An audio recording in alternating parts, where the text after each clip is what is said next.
Good morning! Time check tayo guys. Ngayon kararating lang natin dito guys. Ngayong alas 10:12 ng umaga dito sa Jeddah.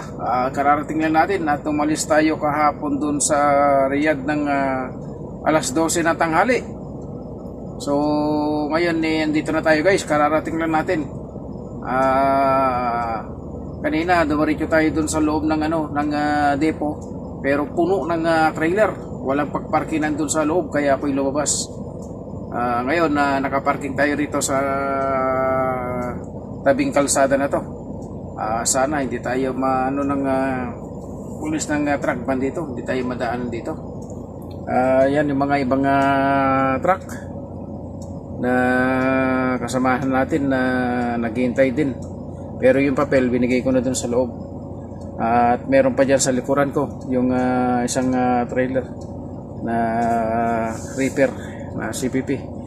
So umalis ako dun sa tabi niya kasi kanina nasunog yung kanina nasunog yung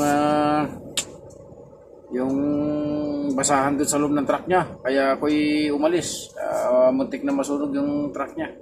Yan guys, yan yung nasa side mirror na yun naman. Yung side mirror na yun. Muntik na nasunog kanina. Kaya ako'y umalis dun sa tabi niya. Tumabante ako dito. So ngayon hintayin natin na tawagan tayo rito. Pupuntahan nila tayo rito. Kasi marami silang dinidiskargan doon sa loob. Mamayang gabi na yung alis nito kasi hanggang alas 12 lang yung open ng Katapos ang truck ban 6 to 9, tapos 9 to 12 pwede na tumakbo. Tapos pagtungtong ng alas 12 hanggang alauna na yun.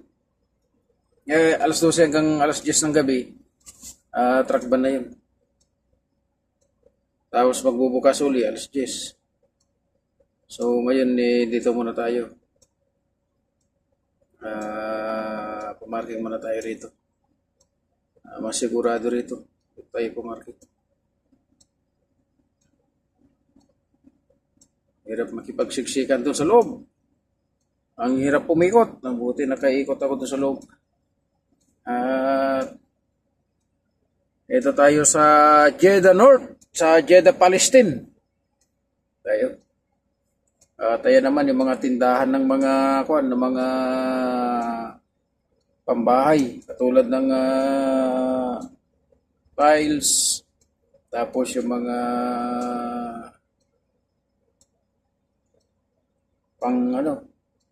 yung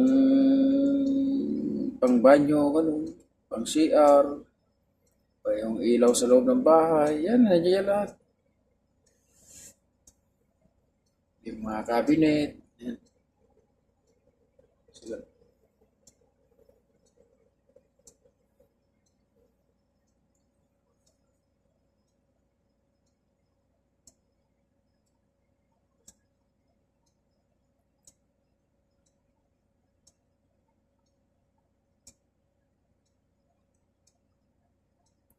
Meron ng mga tagatawag yan na pupunta rito. Kaya binigay na natin doon yung natin. Yung binigay na natin doon guys, yung ating Webel. Kita nyo naman guys yung puyat. Ito yung iPad ko. Ito ng iPad natin guys. Kasi natulog tayo kagabi, alas 10 ng gabi, tapos gising tayo ng alas 12:30 kasi hindi ko na kaya magmaneho. Antok na. So ginawa ko, pumarking ako dun sa dun sa may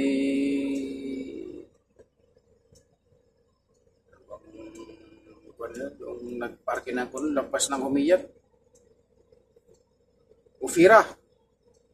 Doon ako pumarking, tapos gising ng alas 12:30 kasi hindi ko na kaya kagabi, alas 10 na, para akong nagsising ng ganun, kaya tinabi ko tulog. Tapos dumating ako dyan sa may sa may Jumom, alas 5:10. Alas 5:40 pala yun. Pumarking na ako doon, nagpa-truck ban na ako kasi 6 to 9 yung truck ban. Katapos ng truck ban yun, saka ako tumakbo ulit. At ito, nakarating na tayo rito ng alas 10:12 ng umaga. Pero ang time arrival natin dito, na nakalagay din sa dokumento, alas 11 ng gabi. So dito, magkantay tayo ngayon dito. Baka hapon na tayo madiskarga dito. Kasi napakarami ng truck dun sa loob. Full dun talaga yung mga truck nila ngayon na mag-deliver sa mga depo dahil nga magra-Ramadan. Kailangan nila yung magpundo ng ng mga produkto sa loob ng kanilang mga warehouse. So yun guys, maraming salamat guys sa inyong panonood sa aking upload na video. At ito, puyat na puyat tayo. Mamaya matutulog muna tayo. Ayun lamang guys, at maraming salamat. God bless you.